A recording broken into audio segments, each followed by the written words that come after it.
Good morning, everyone. Bonjour tout le monde. Happy International Women's Day.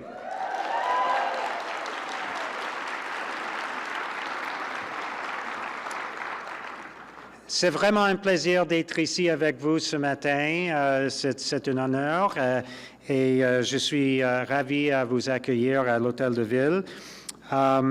It really is a pleasure to be here this morning, but before we get started, I wanted to take a moment to speak about the events that happened in our community on Wednesday night. Yesterday was a very, very difficult day for the residents of Ottawa, and in particular for the residents of Barrhaven.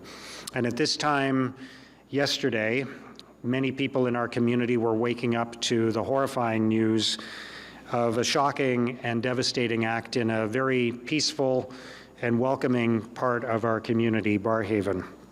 And I know this news has shaken residents throughout our city over the past 24 hours. I've spoken with many people in our community in the last 24 hours, and it really has been devastating to so many people. And I know it is particularly troubling for me as a parent and for so many other parents in the community to think about the tragic loss of life of 4 very young children, aged 2.5 months to 7 years. It's very difficult to comprehend that, to process that. C'est très difficile d'y penser, très difficile de la comprendre. And I am thinking today of the family and the neighbors and the family members. I'm thinking of a husband and father who is in hospital today who has lost his entire family. And I'm thinking about the neighbors and relatives and the entire community of Barrhaven. And so I would like to invite everyone to stand, if you are able, for a moment of silence in honor of the family and the innocent victims of this terrible tragedy. We'll now take a moment to reflect on these tragic events. And to the family and neighbors and friends, I want to say that all the people of Ottawa are with you. We stand with you. Our thoughts and prayers extend to you during this very, very difficult time. So let's pause for a moment of silence.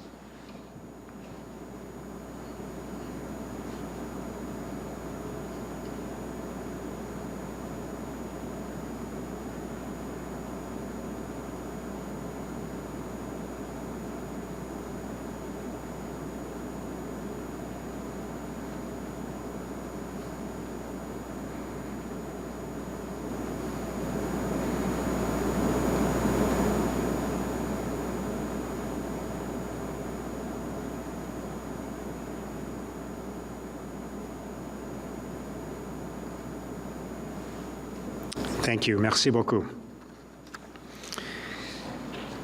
And I would like to invite families and workplaces and community groups in Ottawa today to do something similar if they choose to observe a moment of silence or pay their respects in their own ways. And over the next few days and weeks, let's continue to support each other. Let's continue to reach out to each other.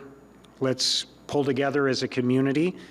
It is in times of tragedy that we often see people at their best, which is very heartening. It's a shame that it takes a tragedy for us to witness great acts of kindness and support and love, but that is what happens, and I know we'll see that in the days ahead in our community.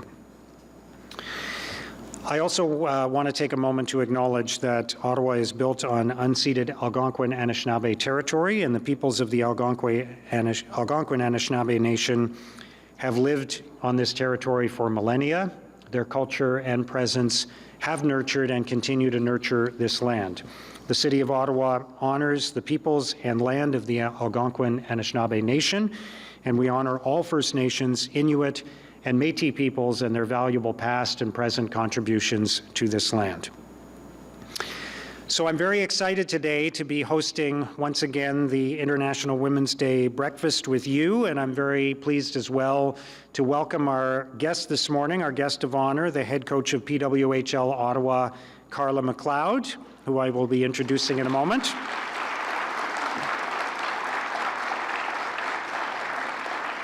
So great to have you here, Carla. And we are also very happy to have Carla's two assistant coaches, Haley Irwin and Cassia Scholes, with us today as well. Thank you for being here.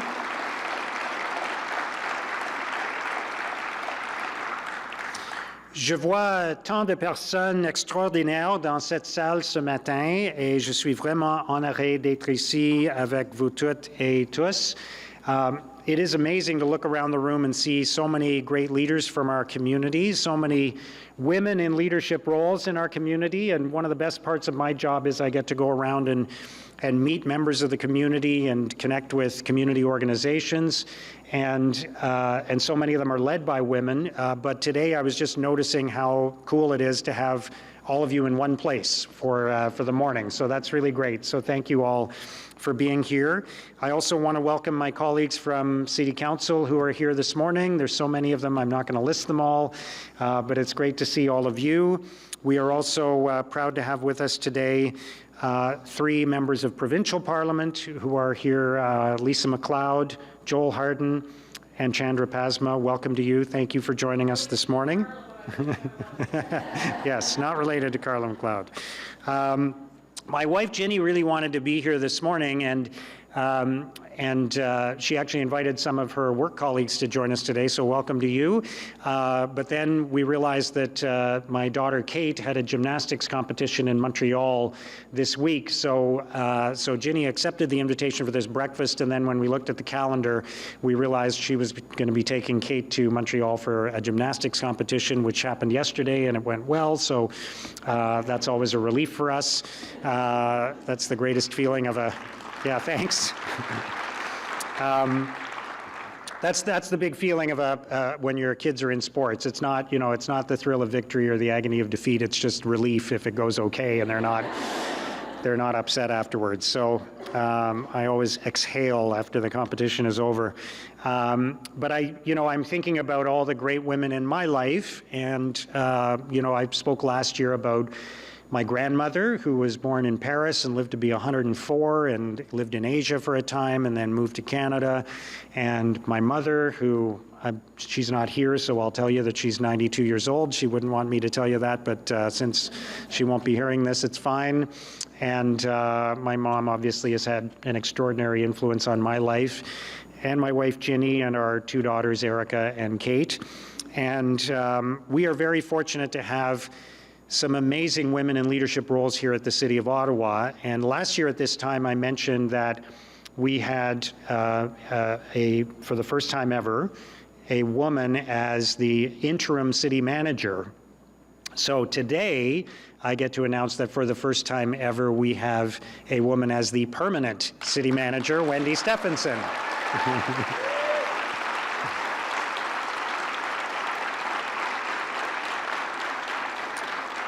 So we got two announcements out of that each year. So I don't know what we'll do next year, but it's great to work with Wendy, and it's also great to work with the amazing leadership team at the City of Ottawa, many of whom are here today, and more than half of the leadership roles at the City of Ottawa, the senior leadership roles, are occupied by women, including in some very non-traditional roles related to engineering and infrastructure, so that's very cool.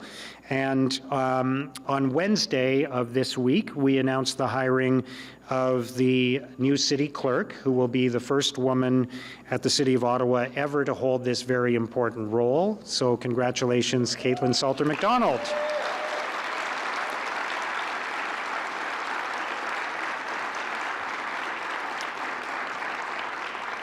And we also have women in leadership roles at Ottawa Public Health. Dr. Vera Etches is here, and the Ottawa Public Library. I don't know if Sonia is here. And also our Integrity Commissioner, our Auditor General, and my Chief of Staff and the Mayor's Office are all women. So I'm going to stop there because I could just keep listing all the women who work at the City of Ottawa, and we have 17,000 employees, so that would take a long time. But it is great to see that kind of change happen happening at the City of Ottawa, and I'm very proud to play a role in that. I also want to acknowledge my colleague Ariel Troster, who, along with being the City Councillor for Somerset Ward, is the Council Liaison for Women, Gender Equity, and 2S LGBTQ+ Affairs. And I'll introduce Ariel in a moment. Merci d'être ici, Ariel. Je voudrais également remercier toutes les conseillères avec lesquelles j'ai eu le plaisir de travailler au cours des 16 derniers mois. Ça fait 16 mois maintenant. And I want to acknowledge Teresa Kavanaugh, who was the predecessor to Ariel in the role of Council Liaison for Women's Affairs. So very great leadership that we have on Council around these issues. This year's theme for International Women's Day is Inspire Inclusion, and so that gives us an opportunity to examine what it means to forge a more inclusive world for women. But I'm going to mention one more thing before I get into that, and that is all the great leaders from the diplomatic community who are here today. So I was really pleased that so many of them accepted the invitation. One of the amazing things about Ottawa is that we host the international delegations from around the world, and so I get to meet dozens and dozens of heads of mission, ambassadors, high commissioners from all over the world, and many of them are here today, and many of them are women. I don't know this for a fact, but I am almost certain that Ottawa has more women among the heads of mission than any other capital in the world. And so there's a huge group of women who are ambassadors and high commissioners, and many of them are here today. So welcome to you. Great to have you here.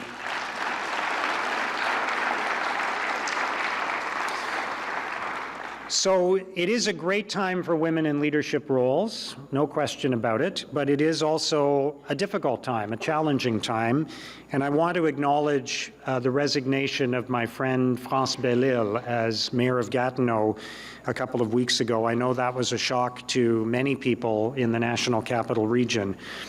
There is, as France Belle-Île acknowledged, there is a rising number of personal attacks and threats against elected officials and people in leadership roles, and in particular against women in leadership roles, and people of color, and members of the 2S LGBTQ+ community. And that is utterly unacceptable. There needs to be an end to the thought that politicians and people in leadership roles are somehow fair game, and that it comes with the job. It doesn't come with the job.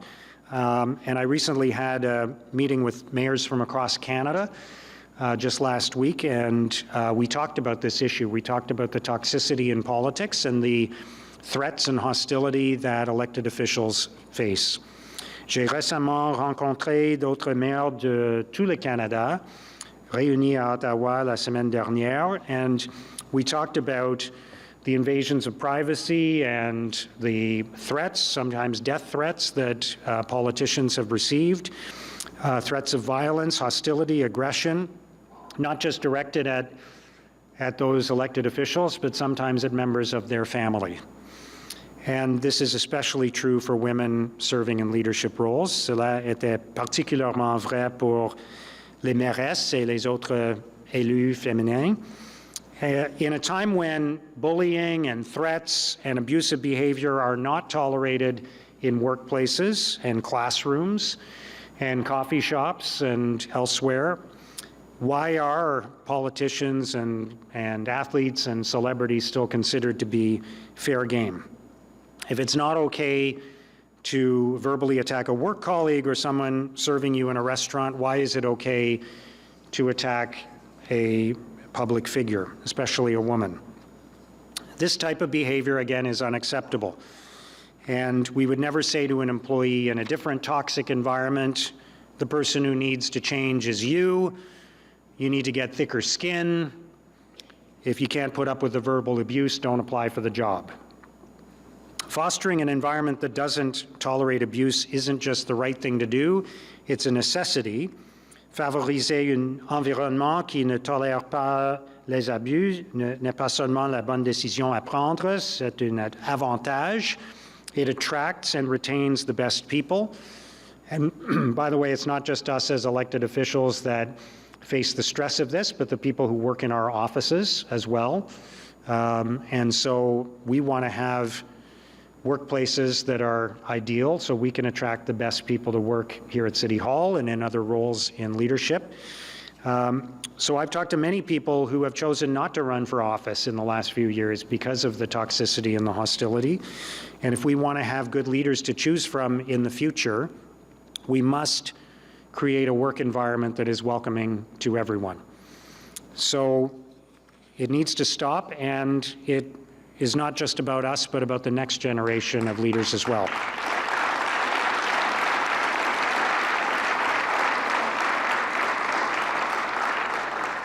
It's very much about the world that we are handing off to our kids, and as I mentioned, my wife and I have two daughters, Erica and Kate, and my daughter Kate is 12. She's the gymnast. She's a very determined young woman.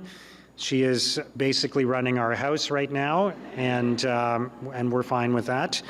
But you know, the thing that I keep thinking about as a parent is, how do I keep this going? How do I stop the world from beating that determination out of her? How do I stop the forces that are going to gradually discourage her from putting her hand up, from stepping into a leadership role? Because I know those forces are out there, and they discourage so many young women.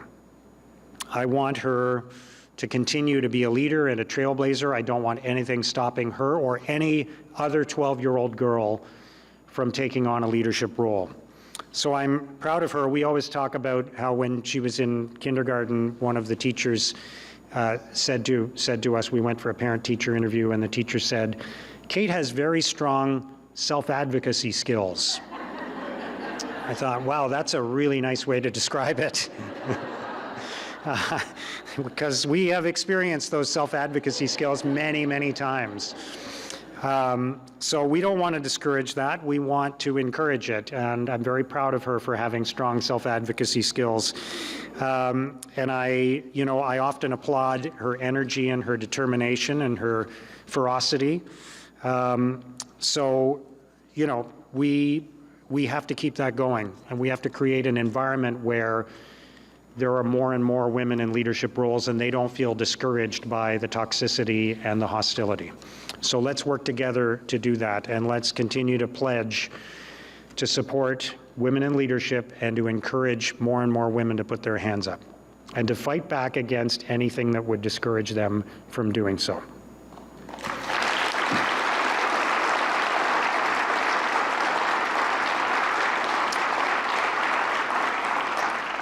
Alors, j'aimerais maintenant inviter la conseillère Ariel Troster à prendre la parole. I'd like to now call on my co-host for the event this morning, Ariel Troster, to say a few words. Ariel?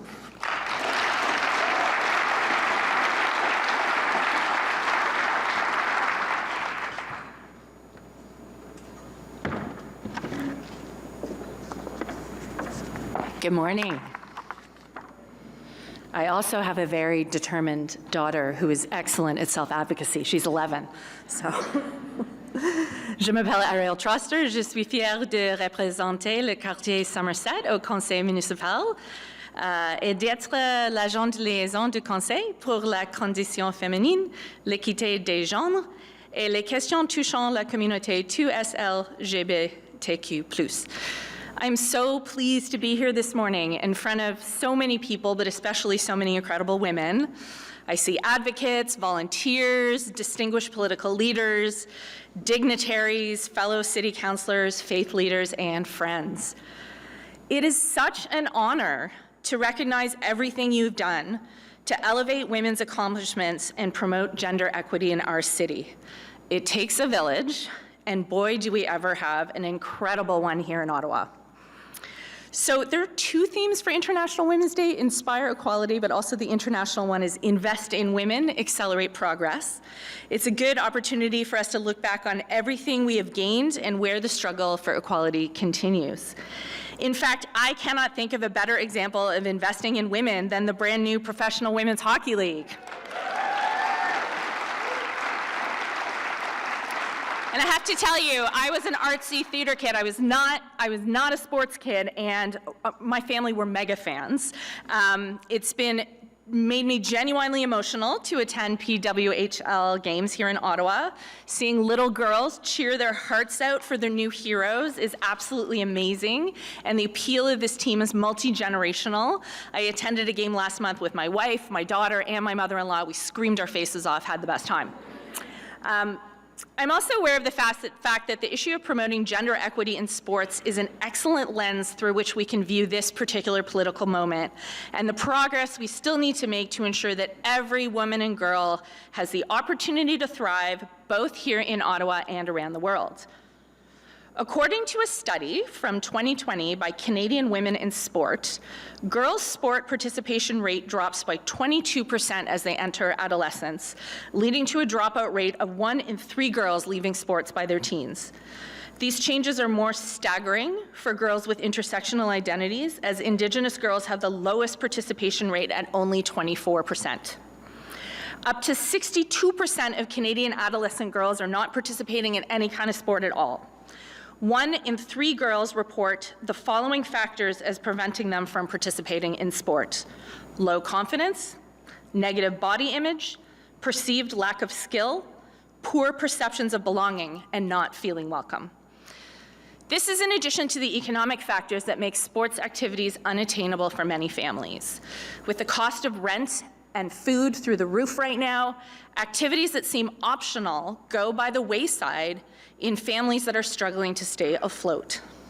C'est pourquoi il est essentiel d'offrir des programmes sportifs et des loisirs abordables ou gratuits pour bâtir des vies meilleures et équitables pour les femmes et les filles de tous horizons économiques. My daughter goes to school with so many newcomer families. Many still live in refugee hotels or in shelters. Others are being raised by single mothers who have come here to learn English and re-qualify for professional designations before sponsoring their spouses to join them here. Kids like these thrive in programs like the Door Youth Center in Centertown, which provides homework help, daily meals, and access to sports and recreation activities. Sport is key to integration, to academic success, to making friends, and to building community. I would also be remiss if I didn't mention the particular vulnerabilities that are faced by trans girls and non-binary kids at this particular moment. There are people in Canada and around the world seeking to bar their participation in sport and ban the essential health care that keeps them alive. Now is the time for us to push back and to ensure that every kid gets the chance to be who they are and participate in the activities that allow them to thrive. I am very excited to hear this morning's conversation between Mayor Mark Sutcliffe and our inspirational guest, PWHL coach Carla MacLeod. On this International Women's Day, travaillons ensemble pour bâtir une vie où chaque personne a sa place and where all women and girls get a fair chance to play. Thank you.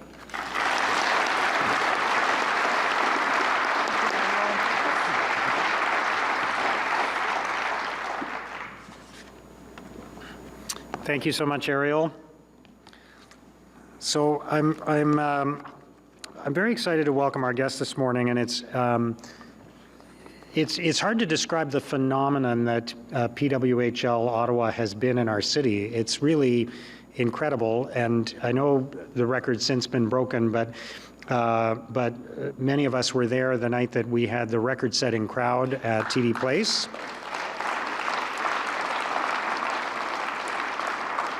And I was so thrilled, as Ariel said, you know, there were so many girls in the audience holding up signs, and some of their messages were really moving and inspiring. And to see that kind of reaction in the community has really been powerful. And I had a chance to meet the team before they played their first game, and we gave them all Team Ottawa toques, which was great.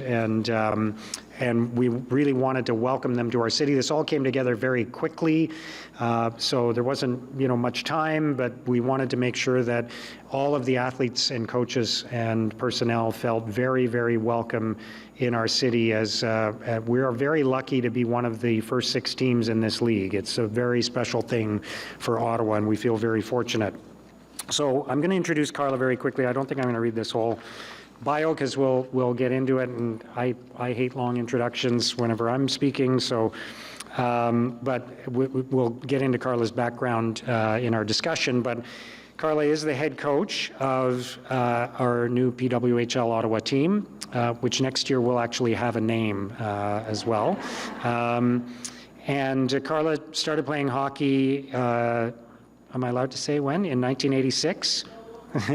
Okay. In Calgary. She played in 4 World Championships, including winning the gold in 2007.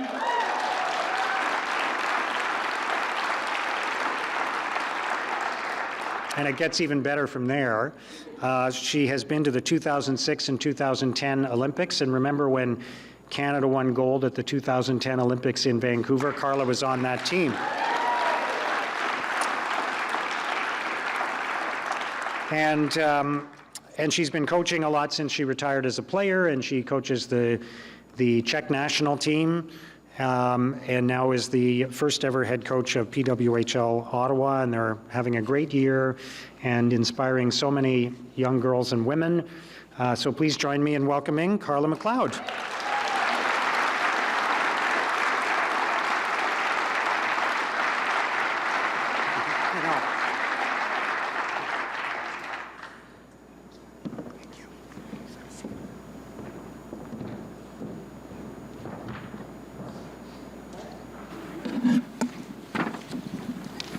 Good morning. Good morning. Thank you for doing this. Thank you. So growing up, I was a big sports fan, and that meant that I watched a lot of men playing sports, basically, because that's all there was available. And I'm so thrilled that PWHL Ottawa and the entire league and the WNBA and other ventures in women's sports are finally proving that if you put women's sports on television and if you make women's sports available to people and they can buy tickets and go and watch, they will go and they will watch and they will enjoy it just as much as any other sports event. So I think it's so great that that is finally being proven. But I wanted to ask you what your experience was like growing up. Because it would have been the same, I'm sure, that if you turned on the television, you would have seen a lot of men playing sports. Yeah, I guess first and foremost, thanks for this invitation. Thanks for the opportunity to be here with Haley and Cassie as well. We're thrilled to be in Ottawa and then to be able to share this day with everyone in this room. So thank you first.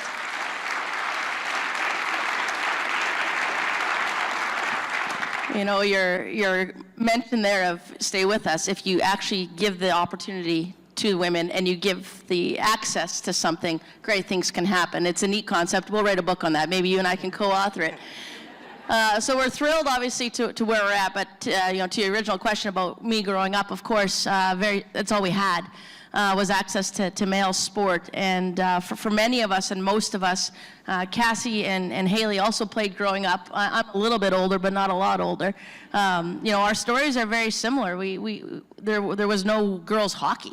I grew up in Spruce Grove, Alberta, was where I was born. I spent my first 2 seasons of playing hockey, so when I was 4 and 5 years old, I played hockey there. And, you know, I had to play with the boys, of course, because that was the only option. But I think maybe the coolest thing for my story is in 1986 that you mentioned, you know, I went to my mom and dad, and I had to ask them later on in life, like, why did you let me play hockey? Nobody was playing. Girls weren't playing.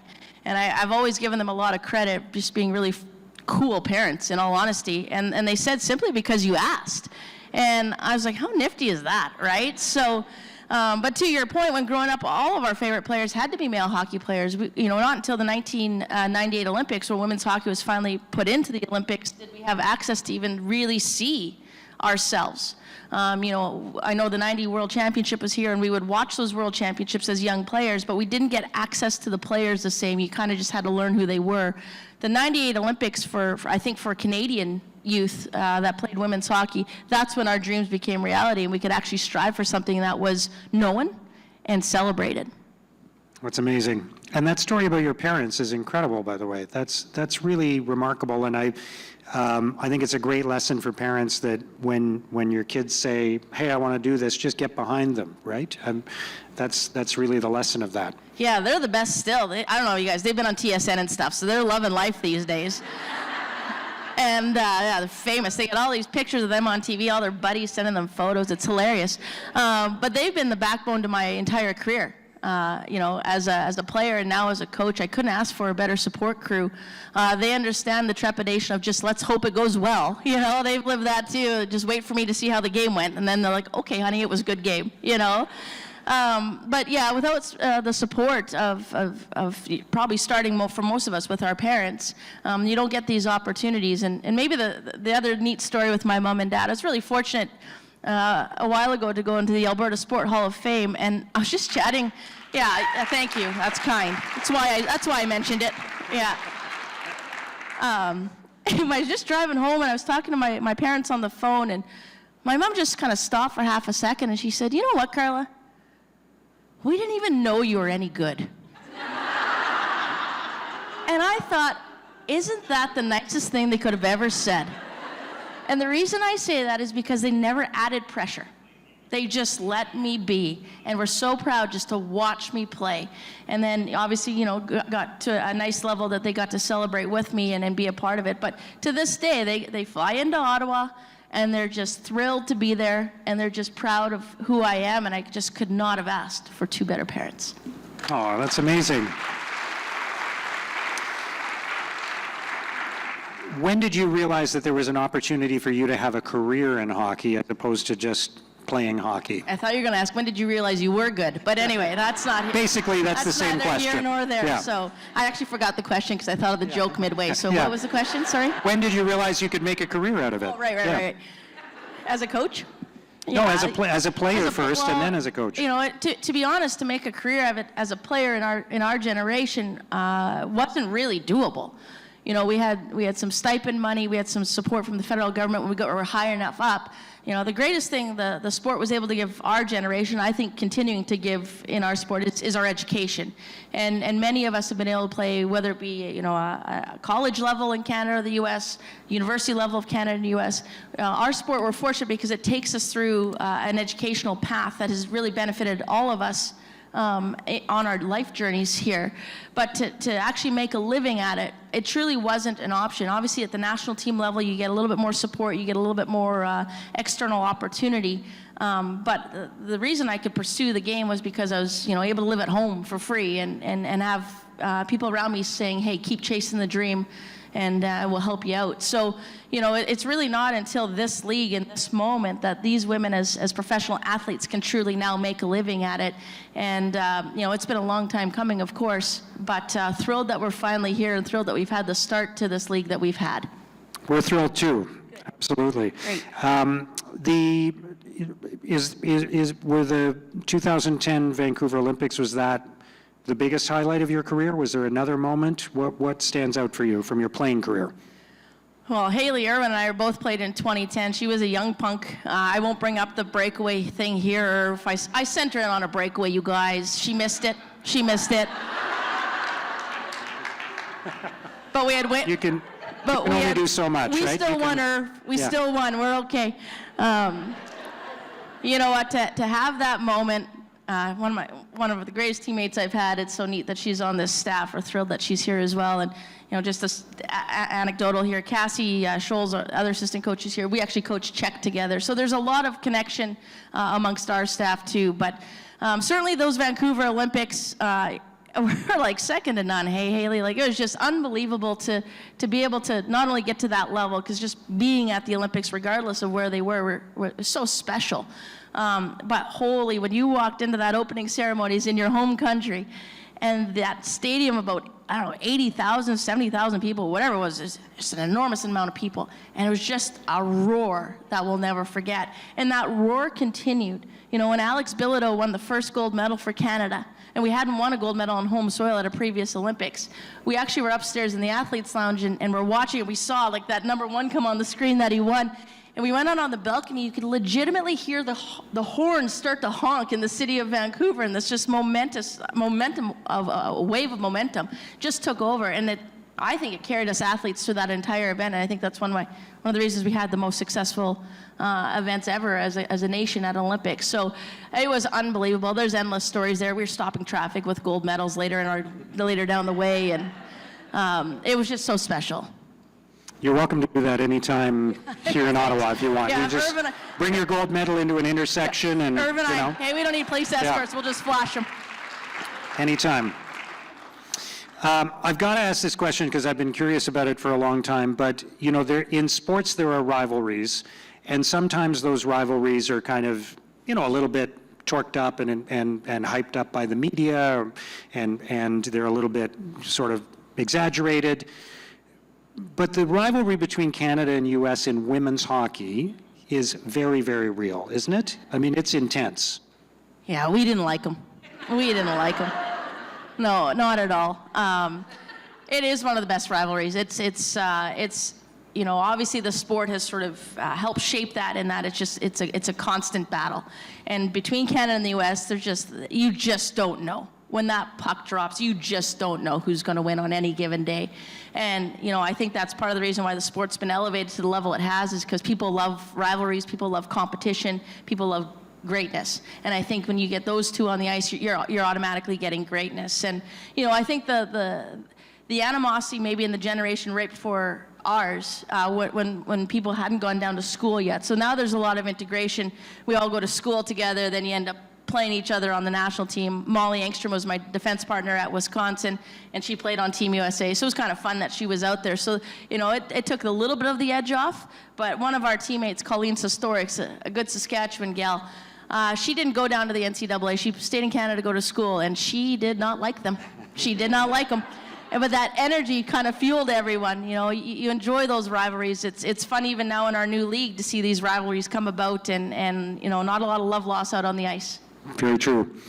So we talked already about making women's sports available for people to watch, and they will watch it, and the progress that women's sports has achieved. But you got into coaching, and one thing that I will observe is that despite all the progress that has been made with women's sports, a lot of women's teams are still coached by men. That's not the case with PWHL Ottawa. You're the head coach and you have 2 female assistant coaches. But what's it going to take to push that agenda further to make sure that there are more roles for women coaching, and not just coaching women's sports, but maybe coaching men's sports as well? How much time do we have here? Hey? Now we're getting into it. Yeah, you know what? One, I'm really grateful for this opportunity to be at PWHL Ottawa, and you know, really proud of the staff that we've been able to bring in here. Because to your point, obviously step 1 was giving the players the opportunity, but step 2 is exactly that, carving out the roles and giving everyone an opportunity. You know, I think there's a depth to that question that could go a lot of different directions. One is we have to create the opportunities. It's a hard-earned industry, you know, similar to the opening remarks. You know, it's a leaderful role that comes with a lot of weight because of that, a lot of judgment because of that. And, you know, so creating opportunities and then putting in a mechanism around to make sure that women are given the same fair opportunity and chance to succeed. Making sure the bar of success is actually set the same. Quite often in our industry, you have to achieve more to be given the same credit.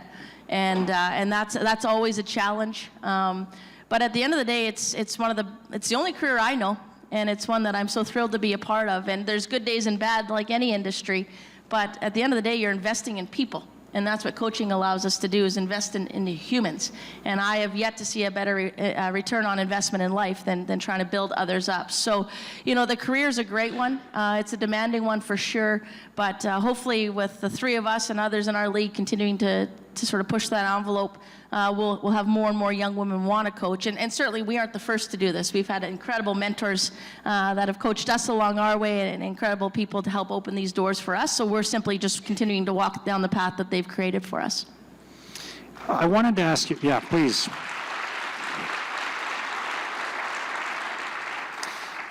I wanted to ask you if you observe a difference between women's sports and men's sports. I'm just curious if there are distinctions in your mind, because I've become a big fan of PWHL Ottawa and been to many of your games, and they're thrilling and I enjoy it very much. I've become a big fan of Carleton's women's basketball team, which yesterday won in the quarterfinals. And we are rooting for them to win their second consecutive national championship this weekend. This may just be me, but I feel like there's something different about women's sports. There's the way the athletes interact with each other is different. The attitude about teamwork and collaboration maybe is different. What do you think about that? Yeah, there is a difference for sure. I think maybe the most important thing that we're realizing in our endeavor with our group is people just enjoy excellence. And when you have excellence on display, you're not overly concerned as to who's providing it. You go to a Broadway show, you're not trying to figure out who the male singers are and the female singers, you're just enjoying incredible talent being on display. And in sport, we've had such a natural divide for so long because as women, we weren't given opportunity. And so at the end of the day, when you go in and you watch it for the sport, you are going to be blown away by women's sport. There was just always a comparing game. And we're not going to be the same as men. We don't want to be the same as the men. We don't need to be. Diversity is what makes this world go around. And so I think for us, it's just been, getting sports fans into a building and, they've shown up. And those sports fans like what they're seeing, and for us, that's the greatest thing. Of course, we love the young girls with their signs. We want that. We want them to dream. There's no doubt about it. We also like the old women in the building who drove the pathway for us to be here and that get to celebrate and be a part of it now. We love the guys with their beer drinking at the bar before they come over, and they're rowdy when they get in the building. We've got young boys who are following us like we're NHL players because they love sport.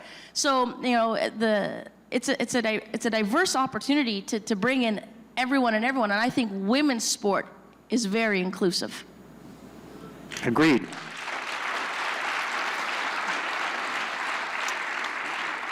When I realized, by the way, that PWHL Ottawa was going to be a success is when the team was announced and my kids started asking me about it and they wanted to come to the first game. And my son is a sports fan and we went to the first game together. My daughter wasn't available.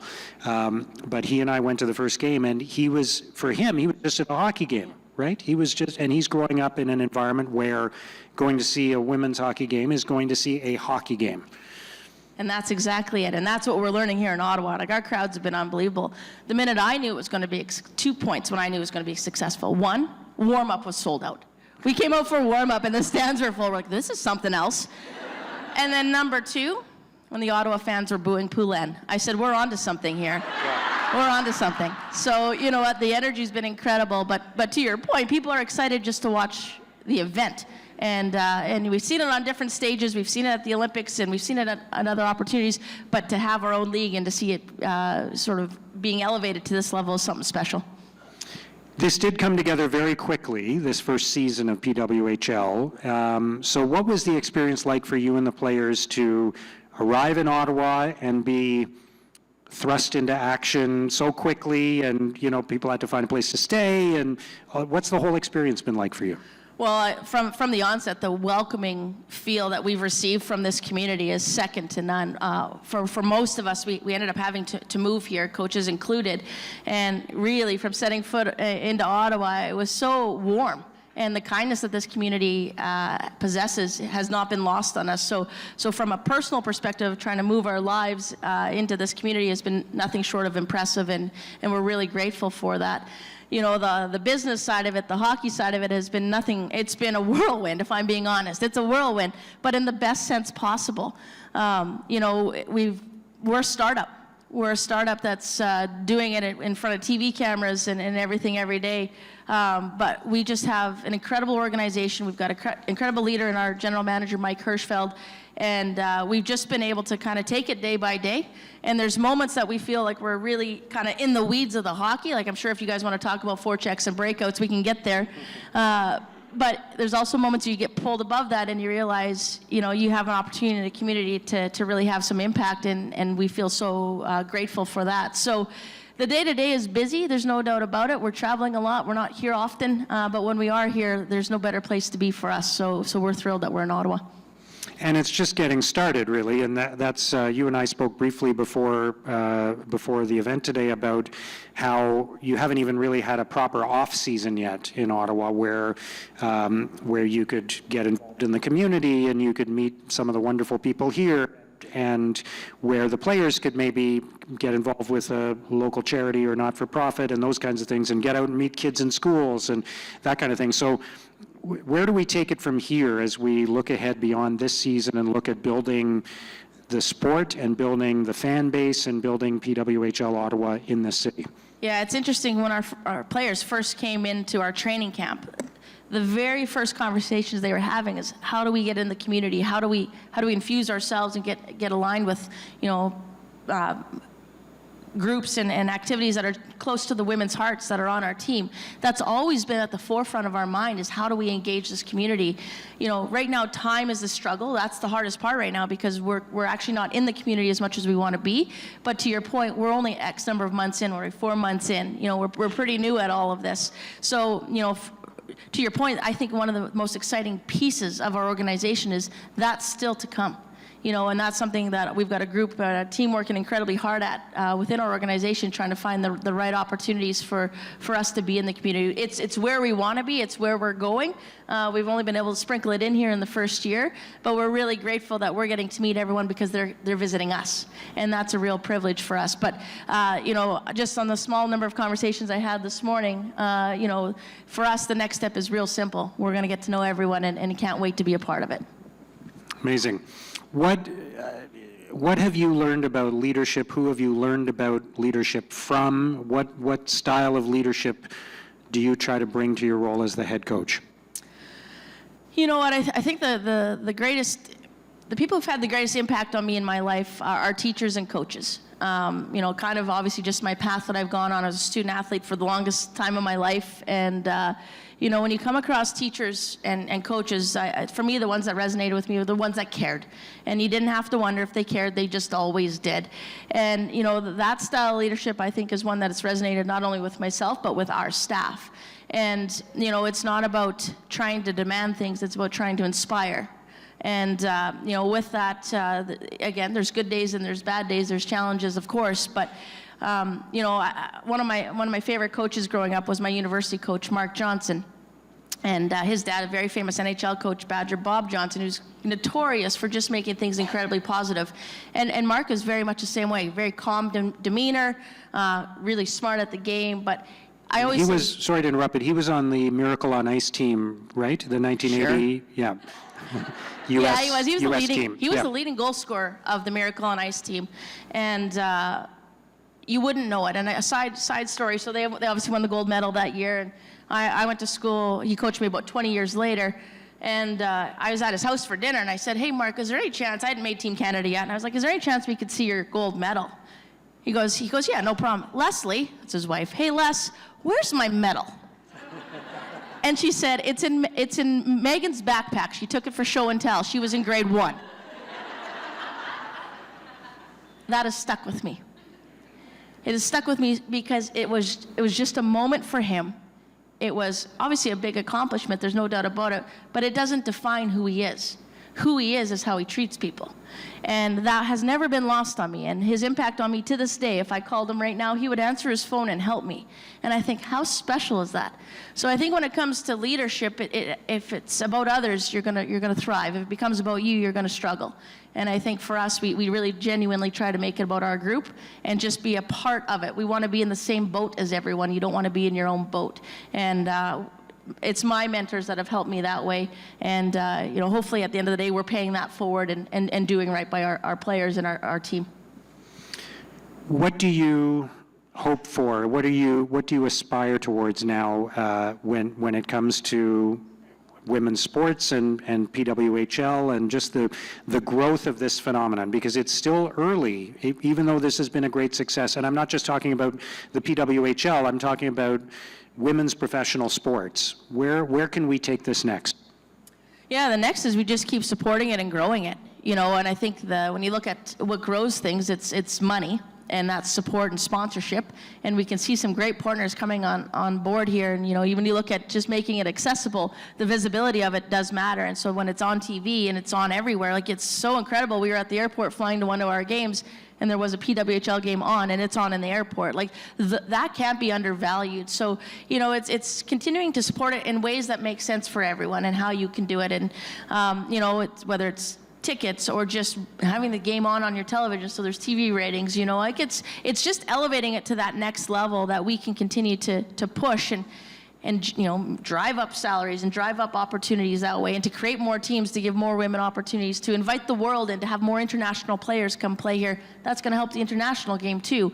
The growth potential is incredible, but potential needs momentum behind it, needs support behind it, and we couldn't have asked for a better start. It's been out of the gate here. It's been like nothing we could have dreamt. So hopefully we can just sort of keep that and protect it and build on that. But at the end of the day, you have to earn people's trust, and you got to earn the fans. You have to earn them. So for us, we're going to get some more W's. So stick with us. We're on our way. We're on our way. But we want to continue to give a great product. And if the product is good enough, the support will be there. Absolutely. If I'm honest, I'm a little bit annoyed that we set the new world record for attendance, and then it was broken a few days later.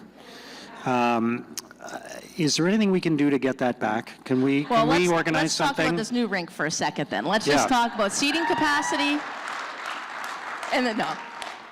Yeah, that's going to be smaller, unfortunately. But Okay, we'll take that offline. That's what we say in business. We'll take that offline.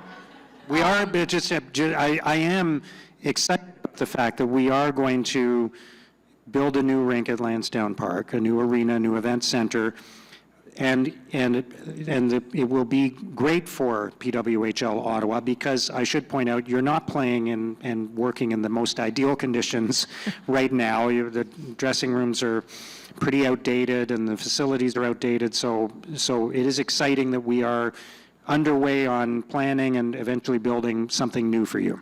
Well, we're certainly thrilled about the new arena, and I think the community is as well, but we could not have asked for a better home. It has been incredible. Like, the reception we've received from the entire group that is down at Lansdowne at OSEG, like, it's been second to none. So, yeah, we've moved into a little bit of an older home, a little bit smaller, quaint, if you will. A fixer-upper? It's a little fixer-upper. Yeah. I love HGTV. Sign me up. But we couldn't ask for a better home, and the atmosphere. That's what these old barns bring. They bring an atmosphere. There's a history there, and we're just thrilled to be a part of it. But we got to find a venue where you can play one game, and we can break a new attendance record. I'm with Please. you. And okay. I said, like, we could probably bring our own lawn chairs if we had to, just to get extra seats in places. So talk to the fire marshal about that. But yeah, I'd be thrilled. But at the end of the day, that opening game where we did set that record sort of encapsulates what the experience has been for us. And of course, it's always nice to have records and be a part of that, but we're not worried about that. We're just thrilled that every day that we get to play a home game here, it's rowdy. And when goals are scored in our rink, sometimes I look up the roof to make sure it's still there, but it has been, so that's great. And the records are one thing. The experience that we're creating and generating, not only for our players and our staff and our team, but for our fans, it seems like a really great combination between the two. And we wouldn't want to be anywhere else right now. It's the perfect home, and we're going to keep it going. Awesome. Last question. There's some amazing women in leadership roles in the audience today, and there are lots of young women who are aspiring to leadership roles in our community, and girls who are aspiring to play professional sports or compete in the Olympics. What advice do you give to women and girls about their future in sports or their future in leadership? Well, first, in this room, there's going to be way better answers than I could ever give, because there's women in this room that have done incredible lifting throughout their careers and have got themselves to incredible opportunities. So for us, I think, as younger coaches and new to sort of this whole realm, one of the biggest things is we're trying to keep learning, you know, and I think that's the biggest thing for anyone trying to achieve anything. You know, male, female, doesn't matter. You got to be a lifelong learner, and that's all we're trying to do too. And when you try to achieve those goals, you know, I can speak back to my playing days. You know, we live in a world right now where we seem to want to just wipe out adversity. We just don't want adversity anymore. Well, without those moments of adversity, I was cut twice before I ever made the national team. Without those moments, I don't get to where I want to go. Those were the aligning moments that gave me the chance to figure out, okay, what do I need to do if I actually want to achieve this goal? And too often we frame adversity as a negative. You know, we mentioned confidence. One of the reasons young girls don't play sport is because of confidence. Well, confidence isn't based on 100% success. Confidence is like 50% success and probably 50% failure. That's how you decide and figure out who you are. So I by no means think I have any ounce of advice for this group. If anything, I should toss the mic out there and they could help us out, me out. But what I'm keenly aware of is the opportunity to learn, and that's through success and failure. And I think that's what our generation needs right now as youngsters is a chance to do both with sort of an insulation, and that's what I hope for. I think driving to be the best we can be is really the privilege of being on this planet, and trying to help others do the same is the greatest gift, and that's all any of us are trying to do in our organization, and I assume that's what many of you are doing in this room, and that's why you're here today. So it's just been a privilege to have a small opportunity to share some of our story. Wonderful.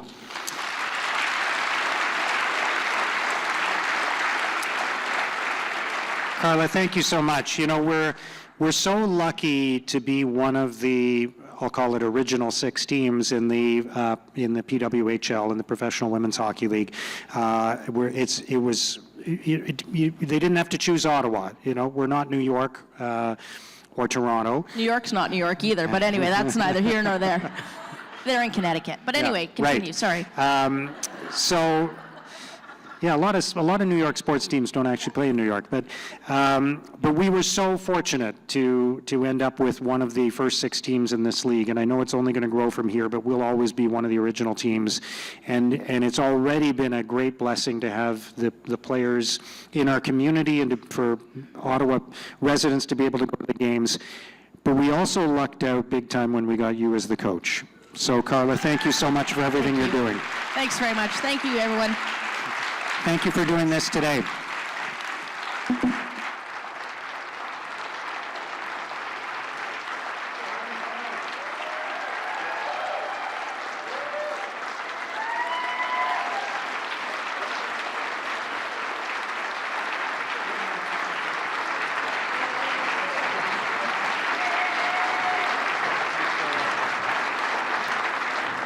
gotta go run track. Carla, again, thank you so much. And we're going to wrap up here. I just want to mention a couple of quick things.